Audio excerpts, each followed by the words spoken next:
Hey, hey, hey. Welcome everyone to Yo, another episode of football with the fellas. It's All About Big Blue, baby. All about Big Yes, Blue. sir. Yes, sir. Yeah, this episode, I think we're gonna talk about this is a difficult game to watch. Difficult Hard game to game. watch, but it's the Bengals. It, Clay. Listen, Clay- we oh yeah, we I were gotta definitely let y'all know. My man right here, Clay from Brooklyn. there. I'm Mazo. Man, I tell you, Clay, Yes, I know sir. it's optimistic. I was really optimistic about this game, you know. Yeah, And Mazer, listen, we were playing against a 1-4 team. If we're not gonna be optimistic then, when are we gonna be? I'm going to try to remain optimistic. So I want to stay on a positive note at the beginning of this episode. Definitely. Okay, I okay. want to definitely want to talk about the Giants defense. Definitely want to talk about that. Oh yeah. I want to definitely get into them. We're going to talk a little bit about what Oh, was it? they played their butts off. Yeah. Oh yeah, the defense played their butts off. They played well. Let's just talk about them right away. Mr. Burns. Mr. Burns was in Cincinnati's backfield. I thought he was wearing Cincinnati red and white, or orange and And white. Mr. Ojulari, Aziz had a good game. The defensive line played well, Of course, Dexter wreaks havoc everywhere, so he was in there.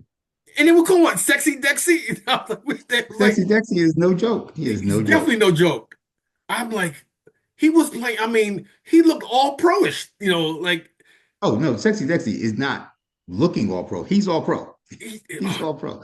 He is at worst, in my opinion, at worst, the second best interior defensive lineman in the NFL behind Chris Jones on Kansas City.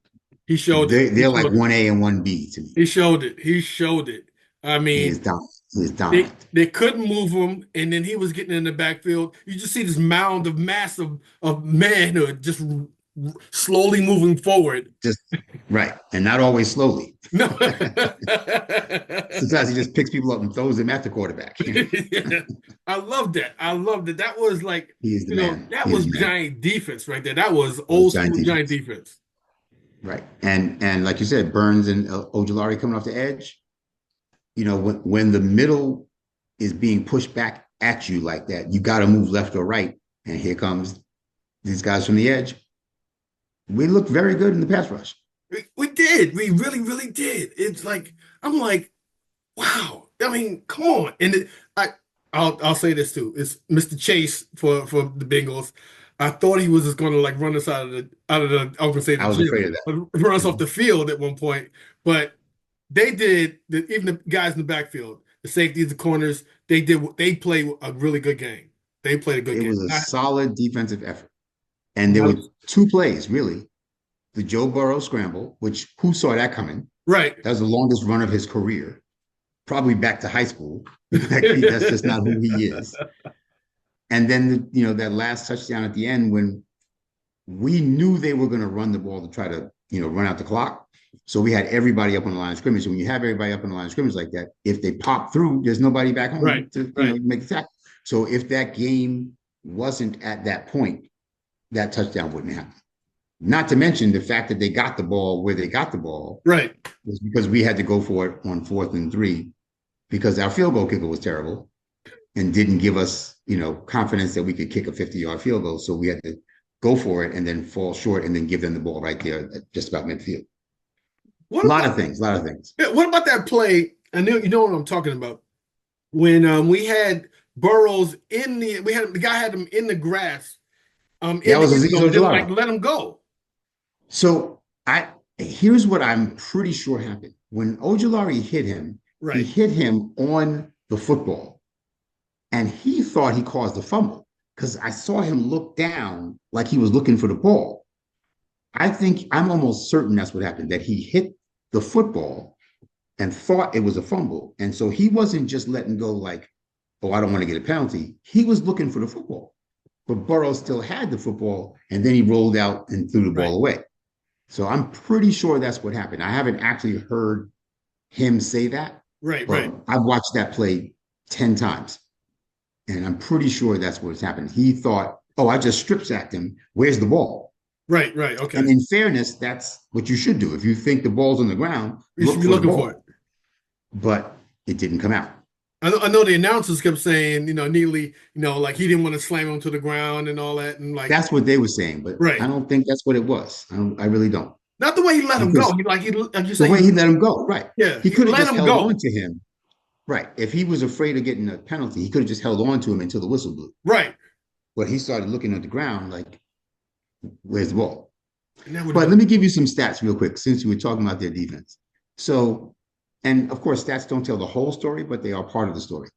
The Giants had 309 total yards from scrimmage in the game, net yards from scrimmage, to the Bengals 304. So we actually outgained them by 5 yards. right, We had 190 net passing yards to their 183. So we actually outpassed them by 7 yards. They had 121 rushing yards to our 119. So they outran us by 2 yards. Now, they had 5.8 yards per play to our 4.2 yards per play because we had a lot more plays. We had 74 offensive plays to their 52. We had 24 first downs to their 13 first down. what? And we had 34 minutes of time of possession to their 26 minutes time of possession. So, and we each had one turnover, right? We threw it that horrible interception. We'll get to that later. And we got a fumble recovery, thankfully, after we went for it on fourth down from our Right, 40, basically, and missed. They took over, and we immediately got the ball back on the fumble. So they even had more penalties than us. They had 6 penalties, and we had 2. Now, one of our 2 penalties cost us 50 yards, right, right? Because on that play where we ran for 50 yards, Andrew Thomas was downfield. So it goes in the books as a 4-yard penalty because it was half the distance to the goal line, but really it was a 50-yard penalty because we gave right, back exactly, 50 yards. Anyway, I say all that to say that our defense played very well. When you hold the Cincinnati Bengals to 17 points, even if you concede all 17 points, that's a great job. That team was scoring in the 30s left and right. They were right. fourth in the league in scoring. So hats off to the defense. Yeah, we'll do this for the defense. We'll do that for Yeah, the defense right defense, you did a great job. now. And without Thibodeau. Without Thibodeau, you're right. Without Thibodeau, and that was tough. And they did. I mean, I was so excited about the defense. I was really, really excited about the defense. And going to the other side of the ball, I'm Wait, going to wait, one more. I'm going offensive line. I'm going offensive line. Okay, I'm okay, not. okay. I'm leaving Nichols. I call him Nichols now, not Dime. We'll talk about him last. But Okay. I like what the offensive line was doing. They opened up Yes. holes to Tracy, our running back Tracy. I mean, there was some nice holes they were opening up. Once in a while. I mean, not consistently. He ran for 50 yards, right? He didn't have a lot of holes, Right. but there were a couple of plays, especially that one drive where we scored the touchdown, where he scored the touchdown. That drive we were looking good. But you know who looked very good for them? Uh-oh. Former Giant BJ Hill. Yeah, see, Don't there get me you go. started. There you go. All the former Giants coming through on us. I mean, we traded BJ Hill for Billy Price. I was screaming when we did that. Screaming. That was terrible. And BJ Hill is a ball player. Now he's better now than when we had him, but he was good when we had him. And imagine him next to Dexter Lawrence right now. Oh man. Don't get me started. Don't get me started. I want to say one more thing about the defense. I really like the decision that we made.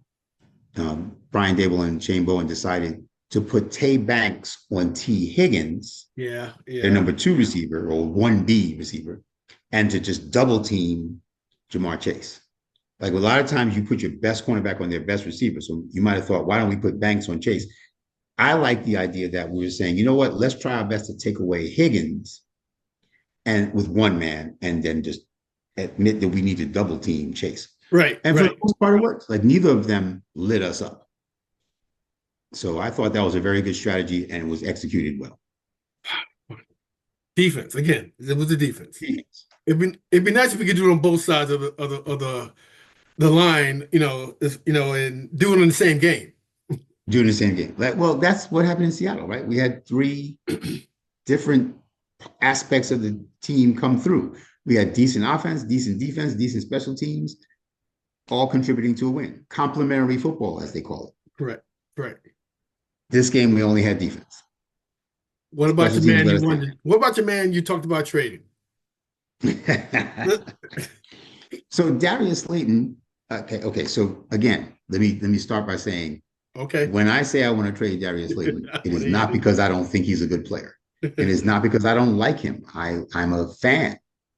It's because we have holes and we have depth in one place, wide receiver. And so I felt like maybe we take some of that depth and turn it into a strength somewhere else, shore up a place that's a weakness. Okay. But Darius is coming through most of the time, especially now that Neighbors is out. I mean, he still has his occasional drop. He has to get one early. It seems like It he has seems to. like he has to have one every game just to get, the butterflies out. But he has become a solid, reliable. I would say that if he was your third best receiver, that's a very good offense. Yeah, I get. And even if he's your second best receiver, that's not a bad offense because he's got speed. He's, run enough routes where he knows how to run routes, right? That's not necessarily the same thing as he's a great route runner, but he knows how to run routes. Right. And he has a chemistry with Daniel. And Mr. Wandell. Again, those two seem to be the, safety blanket for Daniel Jones. He has to throw to one of those two. All day, yeah, especially now with neighbors out, which is With I'm neighbors hoping out, yeah. hope he's feeling better now because we really could use him Yes, on the yes. field. It We would be could nice really for him use to him. be back. Got to be back. Okay. All right. He did complete three passes to Theo Johnson. Which is a good Theo thing. caught Yeah. three, which It, is, amazing. And there was a Hyatt and sighting.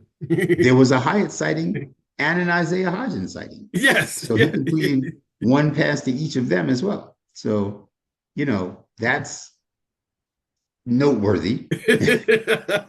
He actually tried to hit Hyatt deep a couple of times. I saw And I that. saw a lot of Giants fans picking on Hyatt, like, oh, he's just not ready. He's just not ready. And to some extent, that's probably true.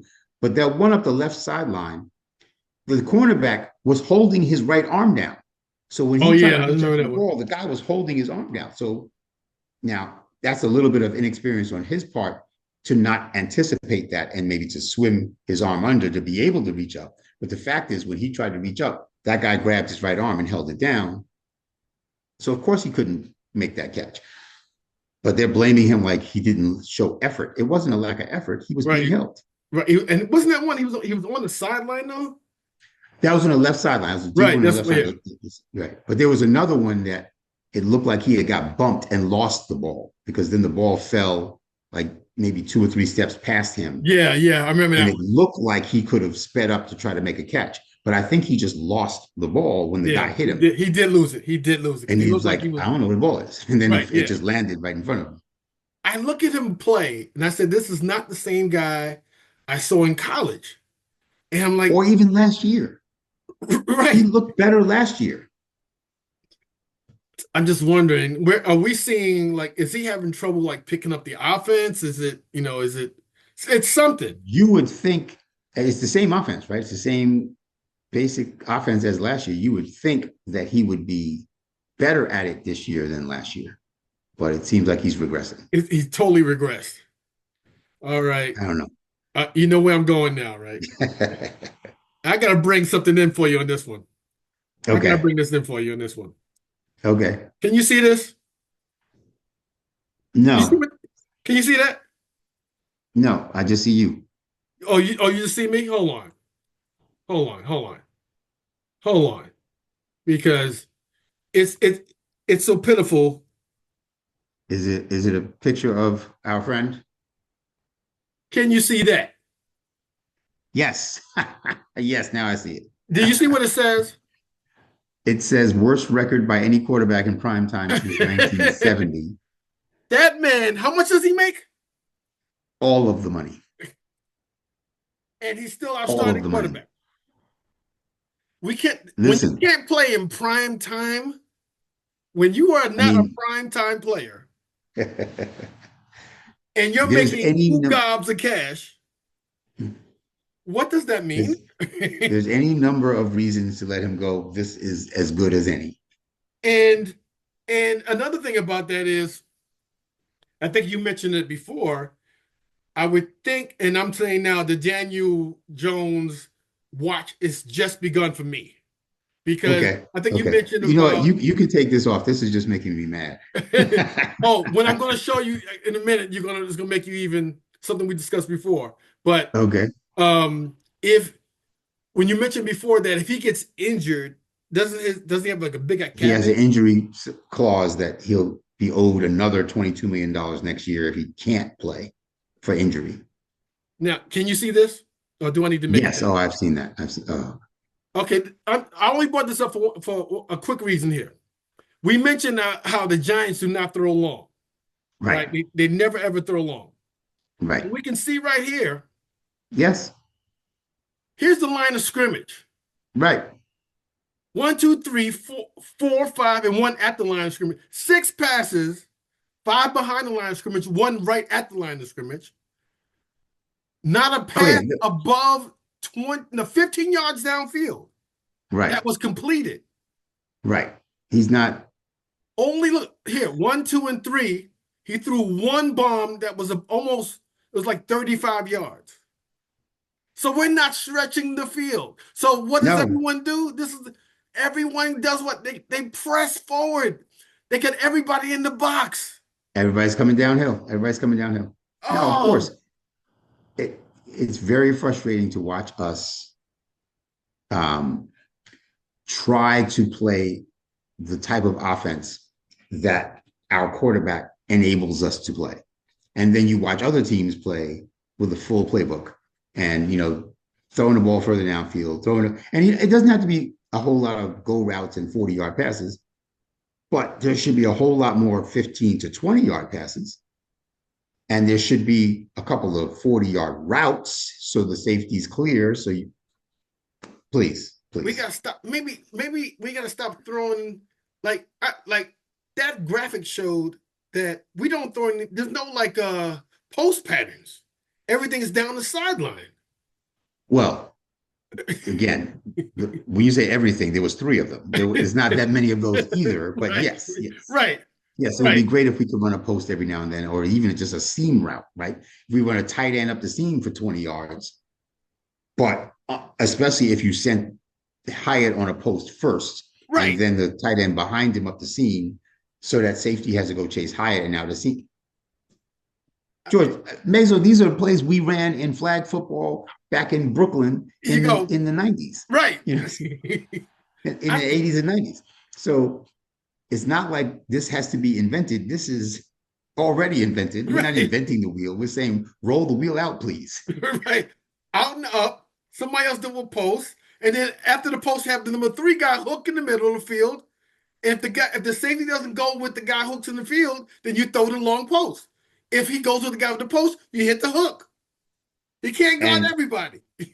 and we have the pass protection now, right? He used to have the excuses we had at the time. He didn't have time. He's got time now, He's got right? We time. have a serious offensive line in pass protection now. I give him Now, that. Andrew Thomas did get beat twice by Trey Hendrickson, who is extremely good.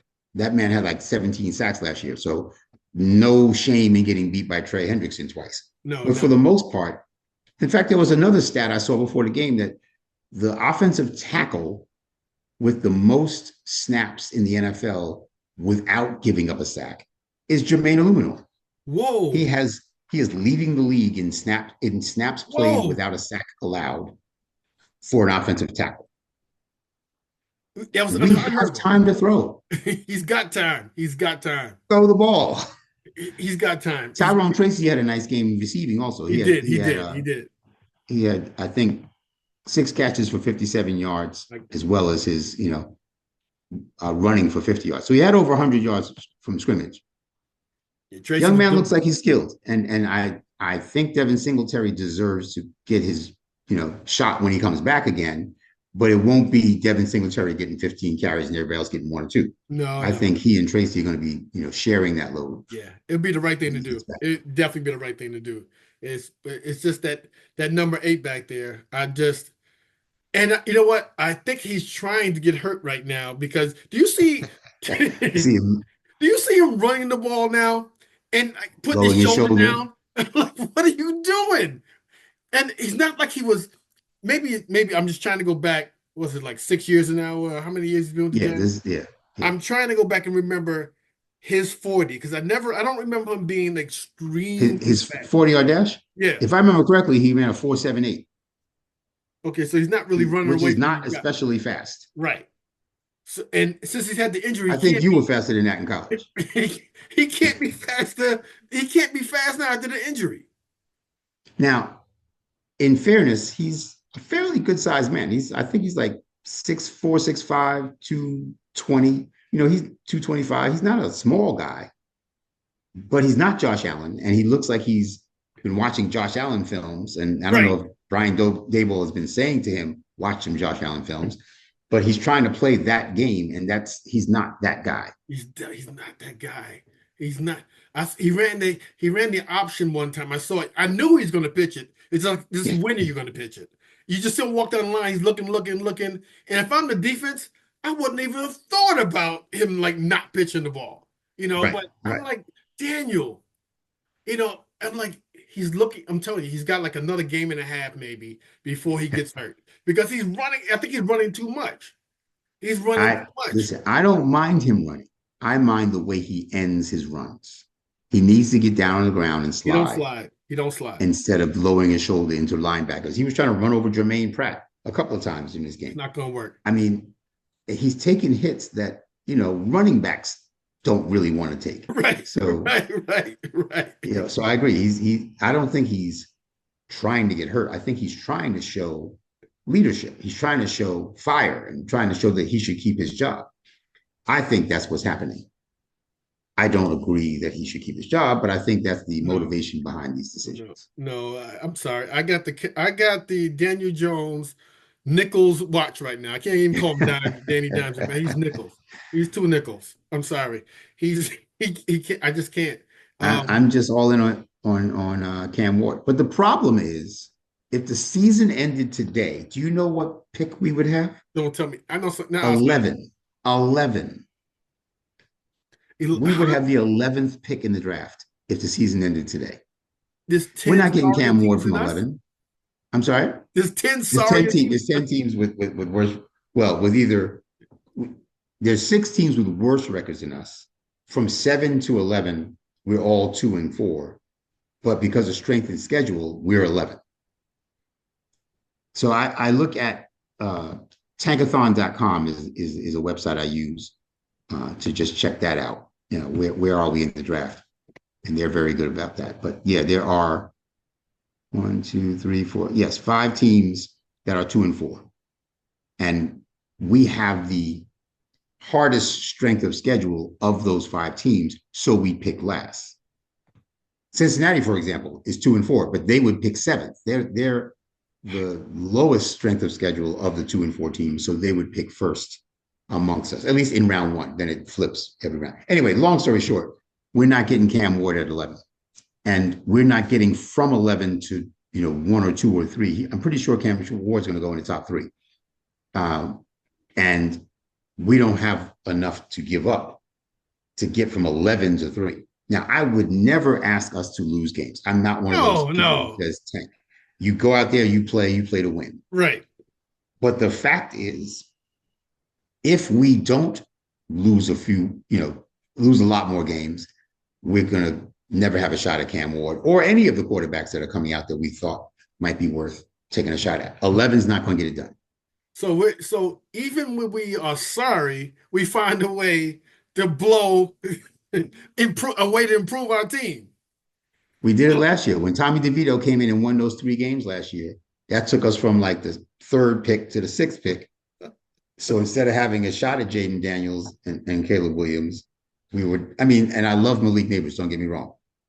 Again, that's why I say I never try to lose a game, because you always play to win and you never know what you're going to wind up with Oh, anyway. exactly. And I love Malik Neighbors, but we could easily have been drafting 2nd or 3rd and then had a shot at Jaden Daniels or Caleb Williams. Probably not Caleb Williams. He was going first no matter what, but we might have had a shot at Jaden Daniels. It's all right. It's okay. It's all right. I'm gonna, me. The defense looks really good. Yeah. So Really good. recapping that. And like you, I agree with you. There's time to start looking ahead. We have $48 million in cap space next year. if we keep Daniel Jones. If we cut him, we get another $19 million, assuming he doesn't have that injury settlement. On top So of the we'd have about 48, six. We have 48 if we keep him. if we keep him. If we cut him, we get another 19. Okay, on top. Okay. And we would have about $67 million in cap space. And that's before we cut anybody else. Like Josh Azudu probably is getting cut. That's another million and a half. There's a couple, we could get to 70 easily. Right, right. With $70 million, there's some things we can do. T. Higgins is perhaps going to be a free agent. Like they franchise tagged him this year. I don't know if they're going to tag him again next year. He's somebody that, imagine him on the other side of Malik Neighbors. That'd be nice. If you gave me a choice of keeping Daniel Jones one more year or letting Drew Lock throw to T. Higgins and Malik Neighbors, give me B, please. It's B. Definitely, definitely. But again, just recapping, the defense looks good. Like we said, the Defense looks very has good. truly improved. And I gotta give big ups to the offensive line also. Like it's funny, like what you said a couple episodes ago. Once they got healthy and they played together, the offensive line, I believe, is really playing well. They're coming together, they're gelling. They're not blowing holes open, but they're giving Daniel enough time to actually, like, as for a professional quarterback, to look at his first, second, and his third receiver, and then that's all you can ask. That's all you can ask. That's great. Our defensive backfield, listen, pretty good. We held Cincinnati to 17 points. Yeah. I have nothing bad to say about the defense. Right. No. The kicking game was terrible. The field goal kicking game was terrible. The punter played pretty well, but the field goal kicking is terrible. Which I can't believe. It's like, we may have to spend like a 4th round pick next year on whoever the best kicker coming out of college is. Right. Because Graham Gano is not getting any younger, and he keeps getting hurt, and the guys we bring in after him are terrible. Right. There's a reason why they're not in someone's camp right now.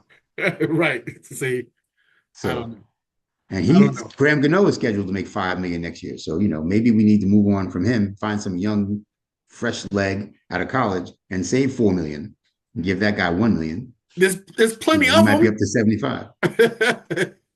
There's plenty of them in the college ranks. There's plenty of them. You would think somebody coming out of college would be worth that investment. Like I said, maybe we have to spend a 4th or a 5th round pick on a kicker this year. Oh, God help us. Okay. I'd rather do that than what we're going through now. Tough game, but tough game, man. Tough game to watch, but it's funny that the Giants, I'm taking this breath and I'm gonna say, like you said, I don't never play to lose. I never even want them to lose. No. I'm not into that at all. So I'm gonna stay optimistic. Definitely staying optimistic on them. We play next. We play Philly next. We play Philly. I don't even want to talk about that yet. We'll save that for the next episode. That's a whole episode. Yeah, not even go there. But with this game here, it was a tough game. It was when I thought we could win this one. But I did see some bright things, some bright spots come out of that game that we can take going forward. So yeah. Absolutely. I'm with it. All right, Mazo. All right, there, Clay from Brooklyn. It's all about Big Blue, baby. All about Big Blue. Hey, all you subscribers, let me tell you, I want you to subscribe. I want you to like. I want you to share this video and tell people and comment. Yeah, definitely comment. And hey, here's something you want to comment about. We've been talking about in this episode. Is it time for Danny Nichols, or Dime, or whatever you want to call him, Daniel Jones? Is it time for the Giants to say, sit down, turn the page, and bring in Drew Lock? Yeah, turn the page. What do you think? What do you guys think? Let us know in the comments. We'll get back to you. Don't worry about that. All right? All right. We'll talk to you later. Right. Until next time, y'all. Another like by hanging out with Clay from Brooklyn. Yes, sir. And my man Mazo. We talk to you later. God bless. All right. Peace. Peace.